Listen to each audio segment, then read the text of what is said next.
Hey, Adam here, and today I'm driving into Brisbane city centre to try out something with street photography that I haven't actually tried before, and that is using flash. If you look at photographers like Bruce Gilden, and there's an Australian street photographer called Bryce Waters, they achieve quite a different look by using flash rather than just using the available light. So I'm going to give that a go today and see how we go. Bruce Gilden's look, I'm not a fan of his approach, but he does have quite a cool aesthetic. And Bryce Waters has a very different look in his images to Bruce Gilden, but equally cool. So I'm going to see what I come up with today.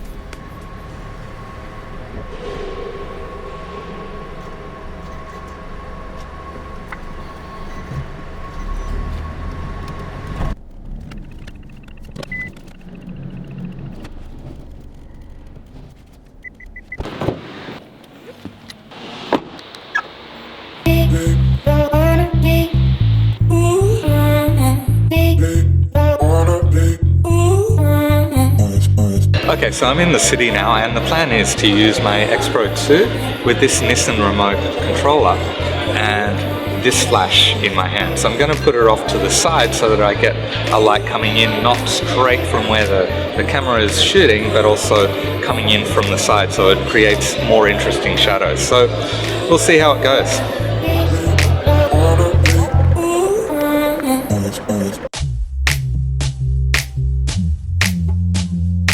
Well, I've got to say, I got absolutely nothing good. I thought, hey, I've done a lot of flash photography, I've done a lot of street photography, should be easy enough to blend the two together. It's not easy. It was really, really hard, and I didn't get anything that I'm even tempted to show you. I mean, it was so bad. So I'm gonna have to go in another day and give it a go again, because, you know, I'm not giving up. I'm not gonna just say, no, it's too hard.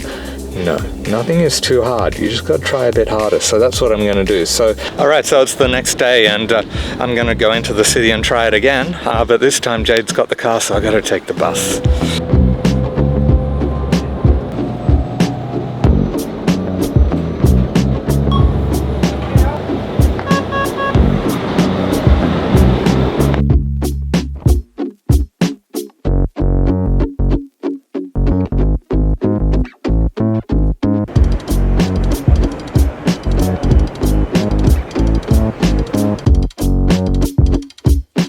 Well, I'm pretty much done for the day, and I actually got a couple of shots that I think are not too bad. I'm going to go home and I'll show you there. Okay, so I'm back home again, so it's time to look at the photos. Before I do, don't forget to let me know what kinds of things you'd like to see on this channel, and let me know in the comments, because I really like to keep in touch with the people that are watching. So if you want to let me know what you'd like to see more of, that'd be really great. Really appreciate that. But anyway, let's look at these photos. Now, the difference between day 1 and day 2 when I went into the city was that the first day I was basically trying to use the same approaches to my photography that I do when I do street photography, but with the addition of a flash.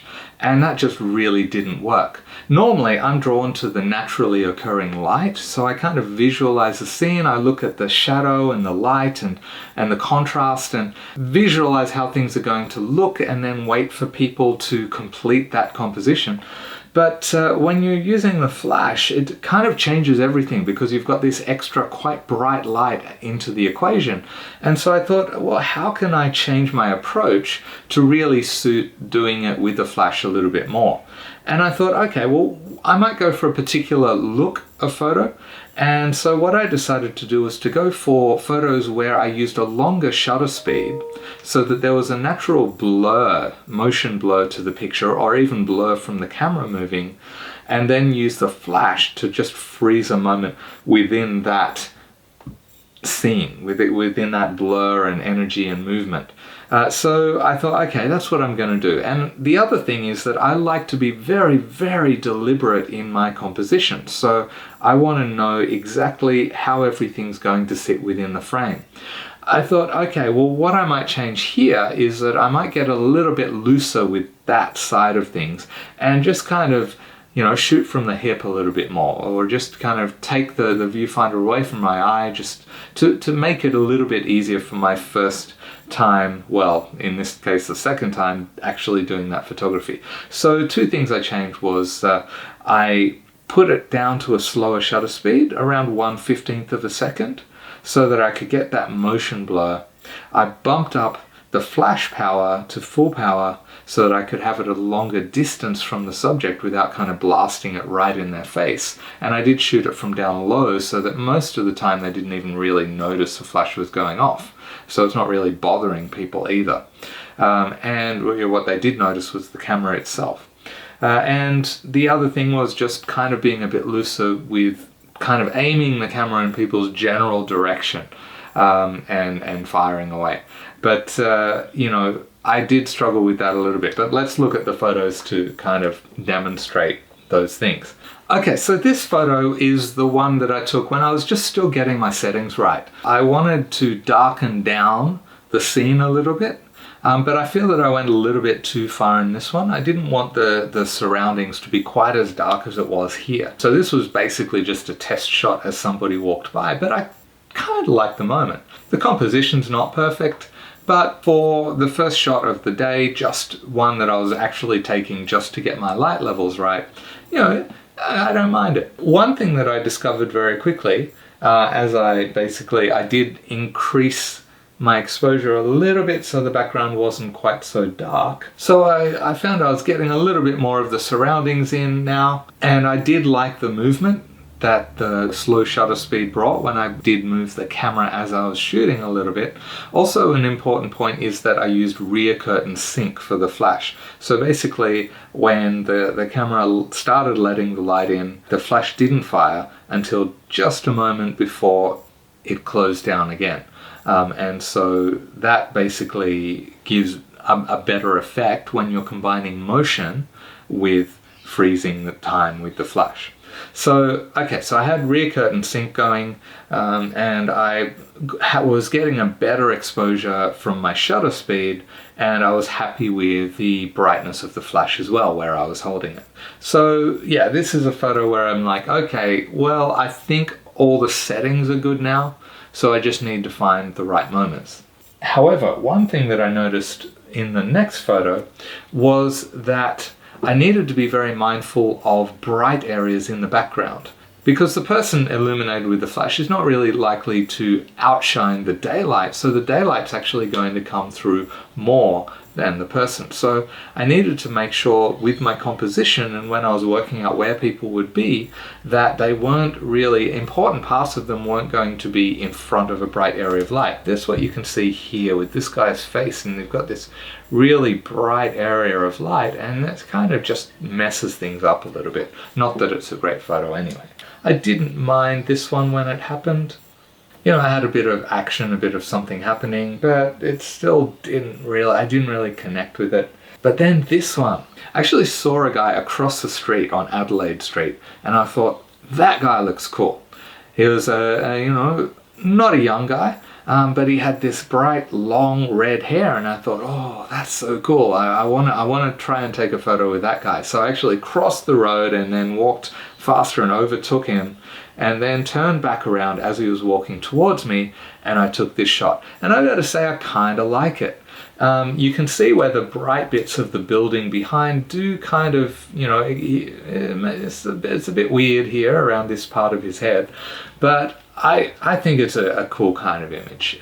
And the thing I like about this style of street photography is that if you do it right and you don't get spotted before you press the shutter, you know, you're catching people really in their own world, in their own thoughts. That's one thing that Bruce Gilden talks about, that, you know, they're kind of not really aware of, they're aware of what's going on around them, but they're actually still more focused on this inner world. And that's the thing I like, and I kind of see that in this photo. He's not connecting with me, he's kind of in his own space. So yeah, I didn't mind this one. I was struggling with, you know, aiming my camera, you know, instead of looking through the viewfinder, just kind of holding it out and taking a photo. I found it quite difficult because I'm so used to using the viewfinder that I often misjudged where I was actually pointing the camera.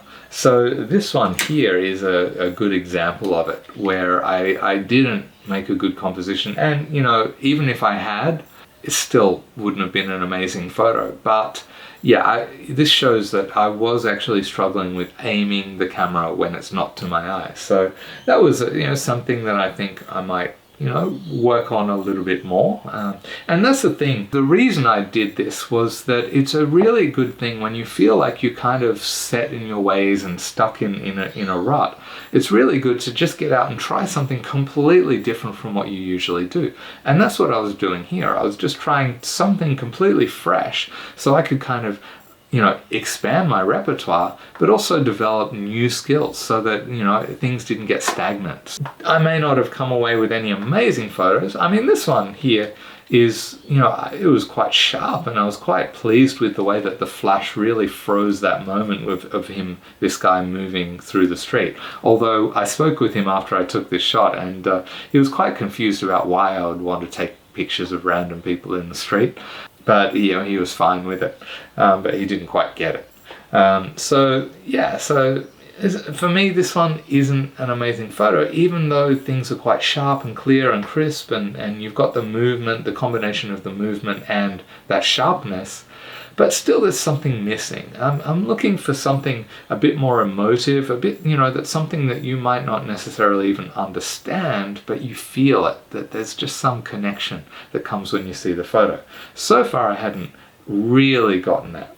But when I saw this one in the camera, I thought, that's it. This is the one. This is the kind of thing I was going for. Something a bit surreal, a bit dreamlike, and a bit strange in a way. But when I see it now on the computer, I see that, yeah, it's still, you know, it's not quite sharp where it needs to be in this guy's face. But what I liked about it was the way this bright area of the road kind of converged and kind of blended up across into his body. And you see this figure of this woman walking on the street as well.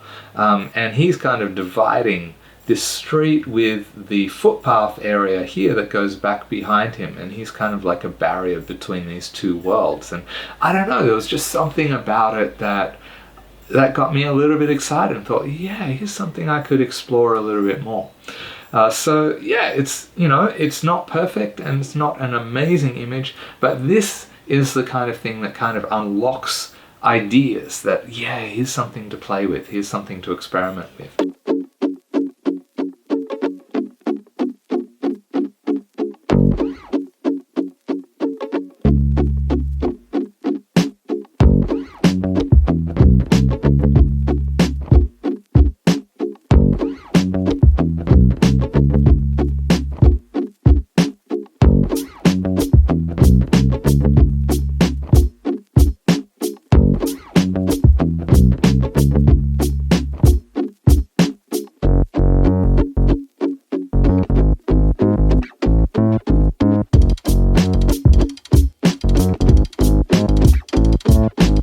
If you're not subscribing, be sure to do that. If you do subscribe, you know, drop me a line either in the community tab or discussion or in the comments for this video, letting me know what kinds of things you'd like to see in the channel. I'm happy to make all kinds of videos, as you would see from the back catalogue, but I really want to keep up with the people who are subscribing now and what you want now. So yeah, so give the video a thumbs up if you got anything out of it, and I will see you in the next video.